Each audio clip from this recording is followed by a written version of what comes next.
Alright, nkulamusizaako nnyo yonna gy'osinza obanga otuwuliriza nkutegeeza nti okola ky'amaanyi nnyo okwekumira ku mayingo gano aga Yugi Update TV. Medad Sseggona avuddeyo n'alangirira nga bw'agenda okuba nga alipulesinga Robert Kyagulanyi Ssentamu gwe tumanyi obulungi nnyo nga Bobi Wine oluvannyuma lw'okwogera bino ebigambo. Y'agamba okusinziira ku ssemateeka gwe twakola mu kibiina kya National Unity Platform amuwa omwaganya okulaba nga asobola okuba nga alipulesinga Robert Kyagulanyi Ssentamu omukulembeze w'ekibiina kino ekya National Unity Platform. Katubirabe oli ku Yugi Update TV gwatannatweyungako kirira wansi waliwo ekigambo subscribe kikooneko obeere nga otweyungako.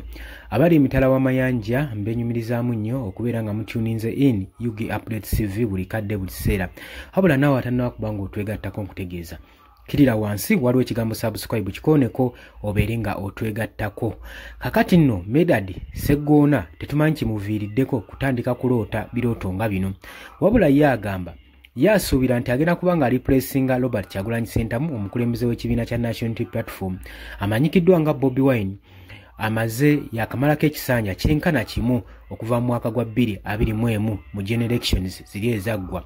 Sseggona agamba nti no okusinziira ku constitution ne reforms ezikolebwa mu kibiina kisobola okumpa omwaganyo okubeera party member leader lwa nsonga emu nti party yaffe okusinziira ku principles zitulaga nti ekisanja kirina kubanga omukulembeze atwala ebisanja bibiri. Kati nsuubira nti nno ekisanja ekyokubiri kinaba kiggweddeko ekya Robert Kyagulanyi Ssentamu ngenda kubanga mu replacinga nga nze Sseggona. Bw'atyo bw'agamba naye bino bisesa jjukira nti nno Sseggona munywanyi nfanfe wa Mathias Mpuuga eyaliko leader of opposition, era agamba nti nno omukwano gwaffe wakati wa Mathias Mpuuga tegulina ng'eki gye gukwataganiramu ne politics, ebya politics birala n'omukwano gwaffe mulala nze n'Empuuga kubanga bbanga ddene ayimiriddewo ku sayidi ya Mathias Mpuuga. Wabula agamba nti omukulembeze nga Robert Kyagulanyi Ssentamu anyikiddwa nga Bobi Wine engeri gy'agenda nnyo maaso n'okulitisayizinga kukuza reforms ebya term limits eri mwami Yoweri Kaguta Museveni ng'agamba singa n'agenda mu gavumenti agala kuteekawo kye bayita term limits zisobole okuba nga ziddamu zifunctioninga. Agamba asuubira nti engeri gyazo wagira ennyo ne mu kibiina alina okubeera exemplary zitandika okulabikirako mu kibiina kye kyennyini. Kati agamba ye asuubira ng'ekisanja kiweddeko yandireplacinga Robert Kyagulanyi Ssentamu okuba nga ye mukulembeze wa party ya National Unity Platform. Newankubadde ebyo byonna byogeddwa, abasinga balabye nga maturity emwogeza bino, abasinga balabye nga ayagala okuleetawo division mu kibiina kya National Unity Platform okusinziira ku bigambo by'ajjayogera, kubanga kino ekiteeso kirina kubanga kidiscussingibwako within the party mu members ab'ekibiina, so si party members ono wa constituency okuvaayo eri n'atandika okuteeseganya ku nsonga eno n'okweyagaliza. Okweyagaliza entebe ya mukama we kikulaga bulazi kabonero akalaga nti no yeegwaniza dde ekifo kyalimu era nga saawa yonna asobola okukola ekisoboka okulaba nga amujja mu kifo kino ky'abaalimu Medad.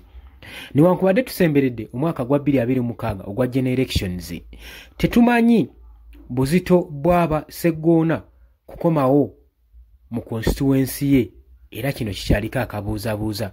Wabula mu biseera nga bino gwe ky'oba omanya bonna ba members abayitira ku kadi y'ekibiina kya National Unity Platform kekana akaseera okuvaayo okwekuutiriza ku mukulembeze w'ekibiina kino okusobola okulaba nga abawa amafuta okuddamu mu constituency zaabwe. Jjukira nti n'abasinga bano babadde tebatera kulabikako mu party meetings zonna ezibadde zikolebwa okuggyako mu kaseera kano ng'akalulu katuuse batandise okuba nga balabibwako nga basooba nga n'ensonga ezibaleese tekitegeerekese naye nga bazze okwatendinga okubaawo okusobola okulaga abalonzi nti no tukyali wamu n'ekibiina era omwaka ogujja ogwa 2026 general elections mutulabiranga ddala. Wabula kino omukulembeze w'ekibiina kino ekya National Unity Platform azze akivumirira ebbanga lyonna ng'agamba nti no abo bonna ba members ba kibiina abatatendinga party meetings abatakiika mu nkuŋŋaano zonna bagenda kuba nga babasalako ku kkaadi. Tetumanyi oba abakulembeze b'ekibiina kino ekya National Unity Platform bagenda maaso n'okutuukiriza ensonga eyo. Obadde oli ku Yugi Update TV nga kosinza obanga otuuliza nkutegeeza nti webale kwekumira ku mayungano okola ky'amaanyi nnyo watannatweyungako kirira wansi waliwo ekigambo subscribe kikoneko obeere ng'otoyinga ku mbagaliza olunaku olulungi mweraba.